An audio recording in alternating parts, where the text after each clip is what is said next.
Good afternoon. Smart ఇన్వెస్టర్కి స్వాగతం. ఒక మార్వలస్ మండే చూస్తున్నాం స్టాక్ మార్కెట్స్లో. వరుసగా 5వ సెషన్ లాభపడిన మార్కెట్స్లో జూలై 25th హైయెస్ట్ లెవెల్ తర్వాత ఇవాళ నిఫ్టీ మరొక ఆల్ టైమ్ హైని, ఒక రికార్డ్ హైని టచ్ చేసింది. 7840 లాస్ట్ జూలై 25th టచ్ చేసిన లెవెల్ ఇది. దీన్ని అధిగమించింది. ప్రస్తుతం 60 పాయింట్ల లాభంతో ట్రేడ్ అవుతుంది 7853 దగ్గర Nifty. Oil marketing companies, banks, అలాగే ఎనర్జీ సంబంధించిన స్టాక్స్ మార్కెట్స్లో లాభాలను లీడ్ చేస్తున్నాయి. సో చాలా కాలం తర్వాత, కన్సాలిడేషన్ తర్వాత వస్తున్న ర్యాలీ ఇది. సో సెన్సెక్స్ 215 పాయింట్లు, నిఫ్టీ 60 పాయింట్ల లాభంతో ట్రేడ్ అవుతున్నాయి. సో సెక్టర్స్ వైజ్ చూస్తే మనకు బ్యాంక్ నిఫ్టీ 1.7% లాభంతో ట్రేడ్ అవుతుంది 15,344 దగ్గర. అలాగే సిఎన్ఎక్స్ ఇన్ఫ్రా 2% పైగా లాభపడింది. CPSE index, public sector enterprises index another 2%. అలాగే CNX public sector enterprises index PSE కూడా 2% లాభపడింది. CNX PSU bank index 1.8%. So all in all except FMCG and IT మిగతా సెక్టర్స్ అన్ని కూడా లాభాల ట్రేడ్ అవుతున్నాయి. అండ్ మిడ్ క్యాప్స్ ఇవాళ ర్యాలీలో పార్టిసిపేట్ చేస్తున్నాయి. ఇన్ఫాక్ట్ అవుట్ పెర్ఫార్మ్ చేస్తున్నాయి చెప్పుకోవచ్చు, ఎందుకంటే బార్గెయిన్ బయింగ్ జరుగుతుంది మిడ్ క్యాప్ స్టాక్స్ లో. దీంతో సిఎన్ఎక్స్ నిఫ్టీ జూనియర్ 1.4%, అలాగే mid cap 50 index 1.8%, small cap index 2.26% పెరుగుతున్నాయి. అయితే ఇప్పటికీ కూడా మనకి లాస్ట్ హైస్ నుంచి, పీక్స్ నుంచి చూస్తే mid and small cap indexes ఇంకా 6 to 8% దిగువనే ఉన్నాయి. ఈ అంశాన్ని మనం దృష్టిలో ఉంచుకోవాలి.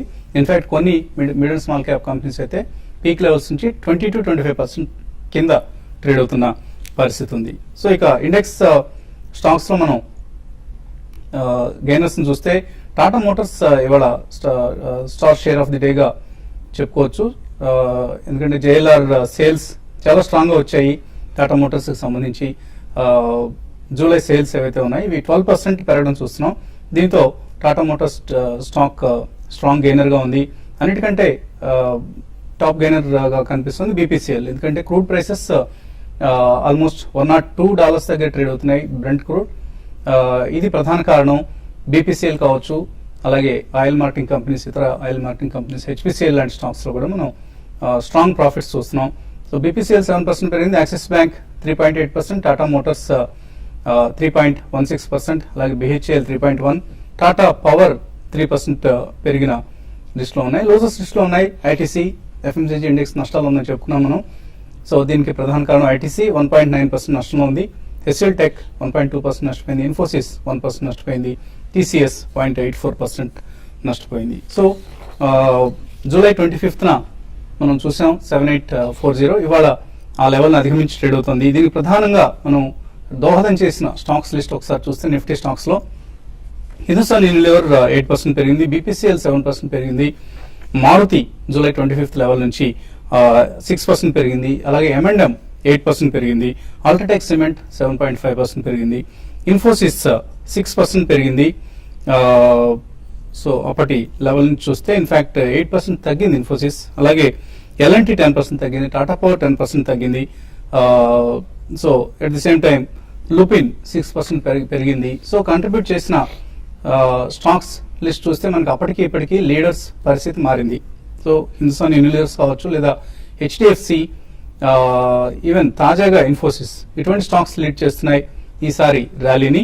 వేరాజ్ ఎల్ఎన్టీ, ఐసిఐసిఐ, ఎస్బీఐ ఇటువంటి ప్యాక్ అంతా కూడా అండర్ పెర్ఫార్మ్ చేస్తుంది. జూలై 25th నుంచి ఈ స్టాక్స్ పార్టిసిపేట్ చేయడం లేదు, they are under performers. So clear గా there is a leadership change in the Sensex and Nifty. Individual stocks లో ఈవెన్ టాటా మోటార్స్ లాంటి స్టాక్స్, M&M, మారుతి లాంటి ఆటోమొబైల్ స్టాక్స్ చాలా లీడర్షిప్ రోల్ ప్లే చేస్తున్నాయి ఈసారి. సో టాటా మోటార్స్ డివిఆర్ ఇవాళ ఒక దశలో ఆల్మోస్ట్ 7 to 8% పెరిగింది. దీన్ని సెన్సెక్స్ నిఫ్టీలో యాడ్ చేస్తున్నారన్న వార్తలు వచ్చాయి. అయితే ఎన్ఎస్సి మాత్రం ఈ వార్తని ఖండించింది. టాటా మోటార్స్ డివిఆర్ ను నిఫ్టీలోకి తీసుకోపోవడం లేదు అన్న అంశాన్ని స్పష్టం చేసింది. దీంతో కొంచెం తగ్గి 4% లాభంతో ట్రేడ్ అవుతుంది టాటా మోటార్స్ డివిఆర్. సో క్రమేపీ టాటా మోటార్స్ మెయిన్ షేర్ కి, డివిఆర్ షేర్స్ కి మధ్య గ్యాప్ తగ్గుతూ వస్తుంది. ఈ అంశాన్ని కూడా గమనించాలి. మార్కెట్స్ పరిస్థితి గురించి మాట్లాడేందుకు మనతో అనలిస్ట్ సిద్ధంగా ఉన్నారు. సో కరెక్షన్ అయిపోయింది, ఇక మరొక ర్యాలీ స్టార్ట్ అయింది అనుకోవచ్చా, లేకపోతే ఇది జస్ట్ ఒక టెంపరీ రైజ్, మళ్ళీ ఎక్కడికక్కడ కరెక్షన్స్ వస్తూ ఉంటాయని అనుకోవచ్చు. యా, కరెక్షన్స్ డెఫినెట్లీ వస్తాయండి, బట్ కరెక్షన్ కంప్లీట్లీ అయిపోయిందని దానికి మాత్రం చెప్పలేదు. బట్ ఐ థింక్ మనం గత కొన్ని రోజులుగా డెఫినెట్లీ చెప్తూనే ఉన్నాం, there is not a major downside to the market అని చెప్పి. సో పాజిటివ్ ట్రిగర్స్ అనేది I think will only get once there is some drastic drop in inflation. కానీ మనకి మార్నింగ్ కూడా చెప్పినట్టే ప్రధాన కారణం, one of the main reasons could be crude petroleum బాగా క్రాక్ అయిందండి, and it's not showing any signs of recovery. అంటే మనకి జియో పొలిటికల్ ప్రాబ్లమ్స్ ఉన్నా కానీ మనకి first time last few years లో పెట్రోలియం ప్రొడక్ట్స్ ప్రైస్ అనేది ఇట్స్ అబ్సల్యూట్లీ స్టేబుల్ అన్నమాట, rather it's going down only. So ఇది ఒక ప్రధానమైన కారణం అండి మనకి ఫిజికల్ డెఫిసిట్ కంటైన్ చేయడానికి. డెఫినెట్లీ ఇది బాగా దోహదపడుతుంది. కాబట్టి physical management by government of India becomes really good అని చెప్పేది ఒక స్ట్రాంగ్ వాదన మనకు వినిపిస్తుంది. సో ఈ కారణం వలన మేజర్ డౌన్ సైడ్ అయితే లేదండి, బట్ డెఫినెట్లీ కరెక్షన్స్ అనేవి ఉంటాయి. ఈసారి అది లాస్ట్ టైం ప్రీవియస్ పీక్ కంటే హయ్యర్ ట్రేడ్ అవుతుంది కాబట్టి probably it may reach 8,000, 8,100 XYZ. But definitely in my opinion major down side మాత్రం లేదండి. ఎందుకంటే మనకి దీని తర్వాత కూడా స్వల్పంగా మనకి 1 or 2 months లో at another event maybe Diwali కానివ్వండి, సెప్టెంబర్ తర్వాత యూజువల్లీ ఆ క్వార్టర్లో మనకి కొద్దిగా యాక్టివ్ గానే ఉంటాయి పర్చేసెస్ అవన్నీ.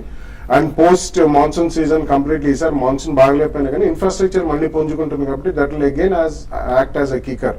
బేసిక్లీ సిమెంట్ కంపెనీస్ కానివ్వండి, all infrastructure companies with reasonably good balance sheets will again start showing up. ఒకవేళ అక్కడ యాక్టివిటీ లెవెల్స్ పికప్ అయితే డెఫినెట్లీ ఎకానమీస్ అనే గ్రోత్ పాత్ అనే వాదన మనకి స్ట్రాంగ్ గా వినిపిస్తుంది. సో ఇవన్నీ మనం if we take them completely I think market లో మేజర్ డౌన్ సైడ్ అయితే లేదండి, కానీ స్వల్పంగా కరెక్షన్స్ ఉంటాయి. But in my opinion definitely it's a good market to buy on every small declines. Major declines కూడా రావు. స్టాక్ స్పెసిఫిక్ యాక్షన్ మనం చూస్తాం. ఇప్పుడు మీరు మెన్షన్ చేశారు ఆటోమొబైల్ స్టాక్స్ దాన్ని ఎక్స్ట్రీమ్లీ వెల్ అండి. ఎందుకంటే Tata Motors after few quarters ఈ క్వార్టర్లో రిజల్ట్స్ చాలా బాగున్నాయి. జేఎల్ఆర్ ప్రైసెస్ తగ్గించినా కానీ I think domestic sales will pick up after the new releases like Zest and bold. So ఇవన్నీ కూడా మనం తీసుకుంటే పరిగణనలోకి తీసుకుంటే ఐ థింక్ డెఫినెట్లీ చిన్న కరెక్షన్స్ వచ్చినా కానీ I think people should invest in the market and by at the first price point.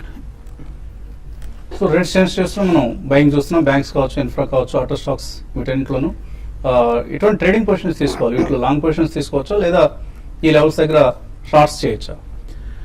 Last couple of weeks గా చెప్పినట్టుగా పూర్తిగా షార్ట్ పొజిషన్స్ మటుకు అవాయిడ్ చేయడం మంచిది. ఎందుకంటే మార్కెట్ ఓవరాల్ గా లాంగ్ టర్మ్ బులిష్ గానే కనిపిస్తుంది. మీరు చెప్పిన సెక్టర్స్ అన్నింటిలో రేట్ సెన్సిటివ్ సెక్టర్స్ అన్నిటి కొంచెం బాగా నా ఉద్దేశం లాంగ్ పొజిషన్స్ తీసుకోవచ్చు. ఎందుకంటే మనం బ్యాంక్స్ చూసాము, ఇన్ఫ్రా చూసాము, అలాగే రియల్ ఎస్టేట్ చూసాము. Last couple of weeks market reaction లో, మార్కెట్ కన్సాలిడేషన్ లో భారీగా 15-20% పడింది. సో టెక్నికల్ గా ఒక మేజర్ సపోర్ట్ దగ్గర రావడము, టెక్నికల్ గా ఆ షార్ట్ టర్మ్ కరెక్షన్ ఏదైతే 15-20% రావాలో అది రావడం జరిగింది. కాబట్టి సో ఒకవేళ వస్తే కన్సాలిడేషన్ వస్తుంది తప్ప కానీ ఇమీడియట్ బేరిష్ ట్రెండ్ అయితే నాకు కనిపించట్లేదు. సో నా ఉద్దేశం లోయర్ రేట్ లో ఇంచుమించు అక్కడే ఉన్నాము. సో లోయర్ రేట్ లో కొంచెం లాంగ్ పొజిషన్ తీసుకొని పొద్దున్న చెప్పినట్టుగా స్ట్రిక్ట్ గా ప్రైస్ మీద ఒక 2%-3% పెంచకుండా స్టాప్ లాస్ అనేది మస్ట్ గా పెట్టాలి. ప్రైస్ కనుక పెరిగితే కనుక స్టాప్ లాస్ కూడా పెంచేసుకుంటే మీ కాస్ట్ ప్రైస్ గా తీసుకొస్తే కనుక ఒకవేళ పడినా కూడా పెద్ద రిస్క్ అనేది ఉండదు. సో నా ఉద్దేశం మార్కెట్ లో లాంగ్ పొజిషన్ తీసుకోవచ్చు.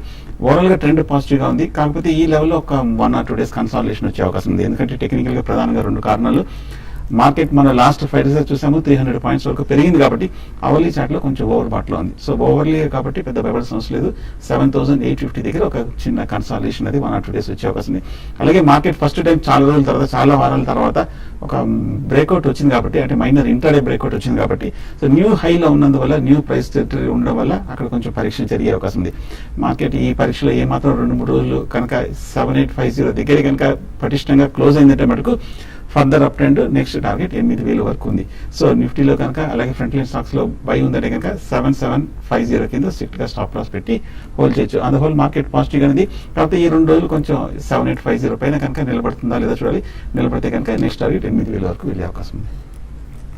కాలర్స్ లైన్ ఉన్నారు. అంబిక ఆగ్రా నుంచి. హలో. హలో, గుడ్ ఆఫ్టర్నూన్ అండి. గుడ్ ఆఫ్టర్నూన్ అండి. హలో, అడగండి అంబిక. సార్ అది CCL 30 లో బై చేశానండి అండ్ MTNL 16 రూపీస్ లో బై చేశాను. 2 ఉన్నాయి. హోల్డ్ చేయాలా లేకుంటే ఎగ్జిట్ అయిపోవాలా? ఒకసారి సజెషన్ ఇస్తారా? CCL first stock? అవునండి, CCL products. Okay. Yeah, definitely CCL అయితే హోల్డ్ చేయమంటానండి. It's a very good company and last 1 year లో కూడా మంచి అప్రిసియేషన్ ఇచ్చింది షేర్ హోల్డర్స్ కి. అండ్ ట్రెడిషనల్లీ కూడా లాస్ట్ 3-5 years చూసినా కానీ it's one of the finest companies operating in coffee markets.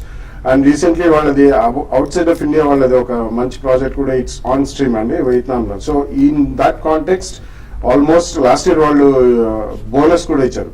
In my opinion, it's a good stock to own for probably next 2-3 years. MTNL మాత్రం ఒక rise లో I think you should come out of it అండి. Basically, telecom companies లో if you really want to be invested, probably declines లో only Airtel happens to be the best stock అండి.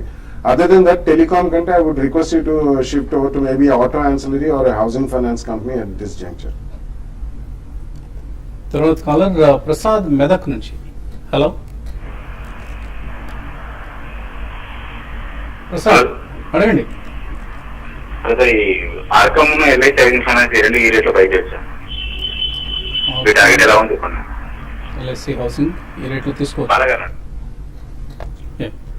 RCom is not a great bet అండి. ఇప్పుడే చెప్పడం జరిగింది. Telecom shares లో in case you want to stay invested, declines లో భారతీయ ఎయిర్టెల్ కొనండి. ఎందుకంటే most of it even Idea కానీ ఆర్కామ్ కానీ తీసుకుంటే లాస్ట్ 2-3 years లో వాటి ఈక్విటీ క్యాపిటల్ చాలా హ్యూజ్ ఉంటుందండి. And whenever they want to go for the next round of bidding for licences also వాళ్ళ క్యాపిటల్ ఎక్స్పెండిచర్ ఎక్కువ ఉంటుంది. So please do not invest in a sector where capital expenditure is high and the revenues are not matching commensurate. So in my opinion RCom avoid చేస్తేనే better అండి. మరిన్ని calls తీసుకోపోయే ముందు కాసేపు ప్రకటన.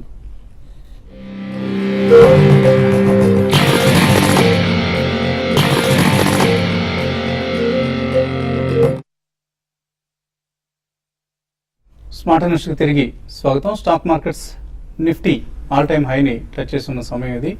And Nifty stocks like Maruti కావచ్చు, హిందుస్థాన్ యూనిలివర్ కావచ్చు, ఆర్ ఈవెన్ సన్ ఫార్మా లాంటి stocks అన్ని కూడా 52-week హైస్ దగ్గర ట్రేడ్ అవుతున్న సమయం కూడా ఇది. కాలర్స్ లైన్ ఉన్నారు. తర్వాత కాలర్ వరంగల్ నుంచి ప్రకాష్. హలో హలో అడగండి ప్రకాష్. హలో అడగండి, వినిపిస్తుంది, అడగండి. నేను ఇప్పుడు షేర్ మార్కెట్ ఇన్వెస్ట్ చేయాలనుకున్నాను. ఎలాంటి స్టాక్స్ పెట్టాను? షేర్ మార్కెట్లో ఇన్వెస్ట్ చేద్దాం అనుకుంటున్నారా? ఏం చేస్తారు మీరు? అవునండి. ఇంతకుముందు ఇన్వెస్ట్ చేస్తారా ఎప్పుడైనా? లేదండి, ఇదే ఫస్ట్ టైం అండి. ఇదే ఫస్ట్ టైం. ఫస్ట్ టైం చేద్దాం అనుకున్న వాళ్ళు నేరుగా మార్కెట్స్ లో దిగడం కొంచెం ప్రమాదకరం అండి. వాయిస్ క్లియర్ లేదండి. ఏంటి? వాయిస్ బ్రేక్ అవుతుంది. నా వాయిస్ బ్రేక్ అవుతుందా? ఓకే అండి. సో ఎనీవే ఆయనకి కొత్తగా మార్కెట్ లో కూడా వద్దాం అనుకుంటున్నారు. ఎటువంటి సలహా ఇస్తారు? ఐ థింక్ బెస్ట్ మీరు అన్నట్టు it's better to go by mutual funds route అండి. ఈక్విటీ బేస్డ్ మ్యూచువల్ ఫండ్స్ ఉంటాయి. మీరు అందులో సిస్టమాటిక్ ఇన్వెస్ట్మెంట్ ప్లాన్ ప్రకారం కొద్దిగా మీరు ఎక్కువ మొత్తం ఉంటే డెఫినెట్లీ ఒక 2-3 మ్యూచువల్ ఫండ్స్ లో 5-star రేటెడ్ ఫండ్స్ అని ఉంటాయండి. హెచ్డిఎఫ్సి టాప్ 200 ఫండ్స్ అనేది, Birla sun life front line equity, ICICI prudential, focus blue chip, Franklin Templeton blue chip fund, ఇట్లాంటివి మీరు సింపుల్ గా మీకు 5-star రేటెడ్ మ్యూచువల్ ఫండ్స్ అని కొడితే కూడా వస్తుంది. అందులో ఈక్విటీ బేస్డ్ ఫండ్స్ లో మీరు ఇన్వెస్ట్ చేసుకుంటూ వెళ్తే బాగుంటుంది. మేబీ 3-6 months తర్వాత మీకు పోర్ట్ఫోలియో రెగ్యులర్లీ వాళ్ళు ఈమెయిల్ కూడా పంపిస్తుంటారు కాబట్టి అందులో వాళ్ళు ఎటువంటి షేర్లు కొంటున్నారో అందులో కొద్దిగా స్టడీ చేసి అవగాహన వస్తుంది. After that you can directly invest అండి. ఇది it's going to be a multiyear bull run and మంచి మార్కెట్ ఉంటుంది కాబట్టి first try to learn some few basics, though not in depth analysis కాకపోయినా కొద్దిగా బేసిక్స్ నేర్చుకోవడానికి ప్రయత్నించండి. కరీంనగర్ నుంచి ప్రకాష్ లైన్ ఉన్నారు. Hello hello sir, AP power 23లో భయం ఉందండి, యావరేజ్ చేసుకోమంటారా? అలాగే ఎల్ఐసి ఫైనాన్స్ 240లో ఉన్నాయి, అవి బయట కమ్మంటారా లేకుంటే ఇంకా ఉంచేయమంటారా? జేపీ పవర్ యావరేజింగ్ వద్దండి. మనం చూస్తున్నాము కరెక్ట్గా 27 రూపాయల నుంచి 16 రూపాయల వరకు పడింది. ఇంచుమించు మీరు రీసెంట్ హైలోనే తీసుకున్నారు. నా ఉద్దేశం ఏమాత్రం రీబౌండ్ వచ్చిందంటే ఒక ర్యాలీ వచ్చింది కనుక క్లోజర్ 24-25 కనుక అక్కడ మీరు ఎగ్జిట్ అయ్యి మళ్ళీ రీబౌండ్ మళ్ళీ డిక్లైన్లో వేరే స్టాక్ తీసుకోవచ్చు. సో ప్రస్తుతానికి అయితే హోల్డ్ చేయండి. అలాగే ఎల్ఐసి హౌసింగ్ ఫైనాన్స్ కూడా మీరు చూస్తే కనుక 350 రూపీస్ నుంచి 275 వరకు తగ్గడం చూసాం. కరెక్ట్గా కరెంట్ రేట్ 280, 275 దగ్గర బాగా సపోర్ట్ తీసుకొని 2-3 మేజర్ బాటమ్స్ ఫామ్ అయ్యి లాంగ్ టర్మ్ కొంచెం స్ట్రాంగ్ సపోర్ట్ ఉంది. సో మార్కెట్ ఏమాత్రం ర్యాలీ వచ్చింది కనుక ఇక్కడ నుంచి ఫ్రెష్ ర్యాలీ అనేది ఎల్ఐసి హౌసింగ్ ఫైనాన్స్ లో రావాలి. సో రెండు ప్రస్తుతానికి హోల్డ్ చేయండి. ఎల్ఐసి హౌసింగ్ ఫైనాన్స్ పెరిగితే మటుకు నెక్స్ట్ టార్గెట్ 320 దగ్గర స్ట్రాంగ్ రెసిస్టెన్స్ ఉంది, అక్కడికి వస్తే మీరు ఎగ్జిట్ అవ్వచ్చు షార్ట్ టర్మ్ లో. మధ్యప్రదేశ్ నుంచి Karunakar. Hello hello, yes sir. అడగండి కరుణాకర్. అది నేషనల్ పెరాక్సైడ్ ఉంది నా దగ్గర. నేషనల్ పెరాక్సైడ్ ఏ రేట్లో కొన్నారు? అది 570. Okay. So long term sir, I want suggestion from Balaji. Yeah, it's a decent company, and basically they deal in some of the chemicals and not specialty but fine chemicals. ఇది fundamentally కూడా reasonably strong stock అండి, కాబట్టి ఇందులో volumes పరంగా చాలా తక్కువ ఉంటాయి. So మీరు అదొకటి మాత్రం గమనించాలి. లాంగ్ టర్మ్ అన్నారు కాబట్టి డెఫినెట్లీ బాగాలేదండి. You can currently hold the stock. If there are some deep declines definitely you can add more of it. It's a good stock, currently hold it. తర్వాత కాలర్ రాజు విజయవాడ నుంచి. Hello hello రండి రాజు. ఈ Nifty all time హైలో ఉంది కదండి, ఇంకా పెరిగే chance ఉందా లేకపోతే ఏమైనా కన్సాలిడేట్ అవుతుందా? అది నేను బ్యాంక్ నిఫ్టీ గురించి డీటెయిల్స్ చెప్తాను. ఏంటి మీరు నిఫ్టీలో ట్రేడింగ్ చేస్తుంటారా? అవునండి. ఏమున్నాయి ఇప్పుడు పొజిషన్స్? నాది ఆగస్ట్ సిరీస్ బై కాల్ ఉందండి. ఏ కాల్ బై చేశారు? 7,700. ఓకే, సో 7,700 కాల్ ఉంది, హోల్డ్ చేయొచ్చు అయిపోయింది. హోల్డ్ చేయండి డెఫినెట్గా, ఎందుకంటే మేజర్ బ్రేక్అవుట్ వచ్చిన తర్వాత కూడా మార్కెట్ లాస్ట్ 1 hour కొంచెం స్టెబిలైజ్ అవుతుంది. నా ఉద్దేశం మీరు స్టాప్ లాస్ని కొంచెం పెంచుకోండి. 7,800 కింద దిగితే మటుకు దాని కింద క్లోజ్ అయితే మటుకు ఎగ్జిట్ గా పెట్టుకోండి. వాళ్ళ కనుక మార్కెట్ నిలబడిందంటే కనుక నెక్స్ట్ టార్గెట్ 8,000 వరకు వెళ్ళే అవకాశం ఉంది. సో ఎక్కడ వరకు ఎగ్జాక్ట్ గా నెక్స్ట్ టార్గెట్ అని చెప్పలేము. ఎప్పటికైనా సరే లాంగ్ పొజిషన్ కానీ షార్ట్ పొజిషన్ తీసుకుంటే మటుకు ట్రైలింగ్ స్టాప్ లాస్ తోటి మెయింటైన్ చేయడం ముఖ్యం. సో హోల్డ్ చేయండి ప్రస్తుతానికి. National peroxide June quarter result చాలా పూర్గా రావడం చూస్తున్నాం. So maybe one of the quarters కావచ్చు, లేదా ఈవెన్ మార్చ్ కూడా అంత ఎంకరేజింగ్ కనపట్లేదు. It's a fairly liquid stock only, but it's fundamentally a strong stock. Maybe a couple of quarters may not be a real big issue. ఇది గతంలో ఇది 900 to 1,400 zone కి వెళ్ళి పడ్డది. So definitely I think one should keep it. Ramesh Hyderabad నుంచి. Hello నమస్కారం sir. నమస్తే అండి, అడగండి. నేను బాలగారి క్వశ్చన్ ఉన్నానండి. బాలగారు నమస్కారం అండి. నమస్తే అండి, చెప్పండి సార్. మీరు చెప్తుంటారు చూడండి, ఫైన్ కెమికల్స్ అని, స్పెషాలిటీ కెమికల్స్ అని, కమోడిటీ కెమికల్స్ అని. నాకు దీంట్లో డిఫరెన్స్ ఏం తెలియట్లేదండి. కాకపోతే మీరు చెప్పినట్టు నేను బిఎస్ఎఫ్ కానీ, క్లారిటీ కానీ, జేబీ కెమికల్, నేను ఎలాంటి మీరు ఏదో చెప్పారు అన్ని ఇన్వెస్ట్ చేశాను నేను. అది కొంచెం డిఫరెన్స్ కొంచెం చెప్తారా సార్? సన్ రైజ్ అని మీరు అని చెప్తుంటారు కదండి, సన్ రైజ్ సెక్టర్ ని అందుకోసం కాల్ చేశాను సార్. Yeah, difference అంటే basically there are something like commodity chemicals and ఇప్పుడు chloralkali, caustic soda ఇటువంటివన్నీ where the volume is very large, and so simple chemicals like sulfur, nitrogen ఇటువంటివి they are highly voluminous chemicals అండి. Large volume ఉంటుంది, value లో ఉంటుంది. So fine chemicals and speciality chemicals అనేది they are used in different types of sectors. And electronic base ఇవి ఉంటాయి, textiles, paper, food products లో there are fine chemicals and speciality chemicals which are used as additives as well as preservatives. అలాగే speciality chemicals and fine chemicals అంటే వాటికి చాలా లో volume, అంటే చిన్న చిన్న వాల్యూమ్స్ ఉంటాయి which have huge price in terms of value అన్నమాట. So that is the basic difference అండి. But BASF is one of the largest. They are actually inventors of chemicals. Dow ఒకటి, Dow Chemicals, DuPont, BASF, Bayer, ఇటువంటివన్నీ world leaders in all these segments అండి. So definitely మీరు JB Chemicals is not a chemical company. It's a pharmaceutical company, but they are very active in formulations as well as active pharmaceutical ingredients. So మీరు కొన్నవి definitely మంచివేనండి. Clariant కానివ్వండి, BASF కానివ్వండి, JB Chemicals, please continue to hold. So others like Atul ఇట్లాంటివన్నీ recent times లో మనం చాలా చూసాం. Dyes and pigments, dyestuffs ఒకటి, కలరింగ్ ఏజెంట్స్ ఒకటి, మాస్టర్ కలర్ బ్యాచెస్, ఇటువంటి everything is coming to the fore. Slowly as time passes మనం తప్పకుండా కొద్దిగా అందరికి చెప్పడానికి ప్రయత్నిద్దాం. కరెంట్లీ ఉన్న మాత్రం హోల్డ్ చేయండి. రాజా తిరుపతి నుంచి అడుగుతున్నారు, అరవింద్ రెమెడీస్ తీసుకోవచ్చు ఈ రేట్లో? టెక్నికల్ గా చూస్తే కనుక వీక్ గా ఉన్న స్టాక్ అండి. ఇప్పుడే కొంచెం పెరిగిన స్టాక్ లాస్ట్ 2-3 days గా 30 రూపాయల నుంచి 47 రూపీస్ వరకు స్ట్రాంగ్ గా రీబౌండ్ అయింది. బట్ కానీ టెక్నికల్ గా ఇంకా బేరిష్ ట్రెండ్ లో రిలీఫ్ ర్యాలీగా కనిపిస్తుంది. సో ఫ్రెష్ బయింగ్ అయితే వద్దు, హై రేట్ లో కాస్త అయినా కాన్ఫిడెంట్ గా పాజిటివ్ న్యూస్ వచ్చింది కనుక డిప్ లో బై చేయండి, ప్రస్తుతానికి అవాయిడ్ చేయడం మంచిది. సత్యనారాయణ అడుగుతున్నారు, HFCL 15 రూపాయలు హోల్డ్ చేస్తున్నారు, 3 months వెయిట్ చేయొచ్చా? వీక్ గా ఉంది స్టాక్ అండి. 20 రూపాయల నుంచి 13 రూపాయల వరకు పెరిగి ఇంకా కొంచెం లోయర్ రేట్ లో కన్సల్టేషన్ రాలేదు. ప్రస్తుతానికి అయితే స్టాక్ వీక్ అనేది. ఆర్ పవర్ 110 రూపాయల్లో ఉన్నాయి సునీత దగ్గర, యావరేజ్ చేసుకోవచ్చు ఇక్కడ? అవాయిడ్ చేయడం మంచిదండి. స్టీఫ్ డౌన్ ఫాల్ చూసాము, 110 రూపాయల నుంచి 80 రూపాయల వరకు ఇంకా కన్సల్టేషన్ కాలేదు, వెర్టికల్ డిక్లైన్ చూసాము. ప్రస్తుతానికి అయితే ఆర్ పవర్ అవాయిడ్ చేయడం మంచిది. జైన్ ఇరిగేషన్ 128 రూపాయలు హోల్డ్ చేస్తున్నారు, వెంకట్ 2 years హోల్డ్ చేద్దాం అనుకున్నారు, చేయొచ్చు? చేయండి, but you should trade and average your cost down అండి. Basically this company predominantly depends on government subsidies and micro irrigation. They are one of the strongest players. So ఈ కారణం వలన ఏదైనా క్వార్టర్లీ రిజల్ట్స్ కొద్దిగా బాగా వచ్చినప్పుడు I think you should sell and buy it at lower price. Average చేసుకోండి, but you can stay for the next 2 years. Okay అండి. So bank stocks lead చేస్తున్నాయి వాటి ర్యాలీని. Bank Nifty more than 300 points పెరిగింది. అలాగే of course oil marketing companies కూడా. Both Sensex and Nifty చాలా strong గా ట్రేడ్ అవుతున్నాయి. Nifty 7864 new all time high దగ్గర ట్రేడ్ అవుతుంది. ఇది వాటి స్మార్ట్ ఇన్వెస్టర్. రేపు ఉదయం 8:30 మళ్ళీ బిజినెస్ బ్రేక్ఫాస్ట్ కలుద్దాం.